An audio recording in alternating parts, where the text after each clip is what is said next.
صباح الخير أو مساء الخير، يلا بينا نعمل كفتة داوود باشا. يلا نخش على المقادير على طول. عندي نص كيلو من اللحمة، هزود عليهم بصلاية كبيرة فرماها ناعم جدا. والبهارات بتاعتي عبارة عن نص معلقة من الفلفل الأسود، ورشة من الكوبيبة الصيني، تمام، وربع معلقة من السبع بهارات، والملح حسب الرغبة.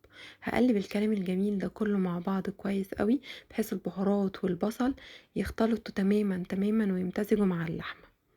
تمام تمام. هسيبها في التلاجة ربع ساعة او تقدري تشتغلي فيها على طول. هبدأ اكور الكور الحجم المناسب اللي انتي تفضليه، سواء الحجم ده او سواء اصغر او سواء اكبر، الحجم اللي انتي تفضليه. تمام تمام. هبدأ اكور الكور كلها زي ما انتي شايفة كده. هحطها بين كف ايدي وبصباعين الكبار، هبدأ اعمل زي ما انتي شايفة كده، علشان يطلع شكل الكورة معايا متساوي، وكمان ما تفكش معايا خالص خالص اثناء فترة التشويح على الزبدة. هجيب بقى الطاسة بتاعتي الجميلة واحط فيها معلقة من الزبدة او السمنة، وهبدأ انزل بكور اللحمة بتاعتي بالشكل اللي انتوا شايفينه ده. هبدأ انزل بيهم واحدة واحدة، وبعدين هبدأ اقلب فيهم على جميع الاتجاهات، يعني شوية على الجنب وشوية على الظهر، لحد ما تتشوح كلها معايا كويس قوي، واتأكد ان كلها خدت اللون والصدمة الجميلة اللي انتوا شايفينه ده.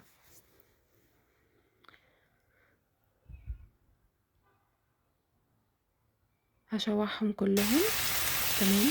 ولما كلهم يتشوحوا معايا هبدأ اطلعهم على طبق جانبي. تمام تمام. هنا بقى هحط معلقة من الثوم، هشوحها كويس. هحط برضو، هزود عليها معلقة من الزبدة، هشوح الثوم كويس لحد ما ابدأ اشم ريحته كده ولونه يغير معايا. هبدأ انزل بمعلقة ونص كبار من الصلصة. انا هحط معلقة دلوقتي وبعد كده ازود نص.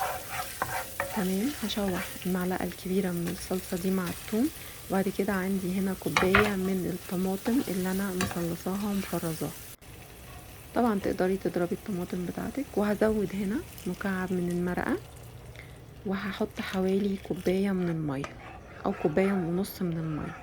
هدوب فيها الكلام الجميل ده كله، طماطم مع المرقة مع الصلصة مع الثوم.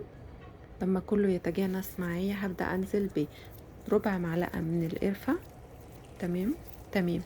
وهنا القرفة هي المكون الأساسي معايا، وربع معلقة من الفلفل الأسود، والملح طبعا حسب رغبتك. القرفة هنا هي الأساسية في طعم كفتة داوود باشا، بجد بتخلي طعمها وريحتها تحفة.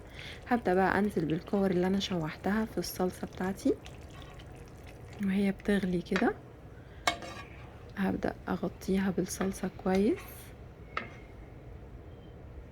لحد ما كلها تشرب من الصلصة وتتجانس تماما. هغطيها تلت ساعة وبقت معايا بالمنظر الجميل اللي انتوا شايفينه ده.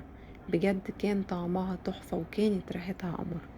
اتمنى تجربوها وان شاء الله هتدعولي مش هتدعوا عليا. شكرا جدا. انا قدمتها طبعا مع رز بسمتي. تمام، ما ننساش هي كفتة داوود باشا تحب الرز البسمتي قوي.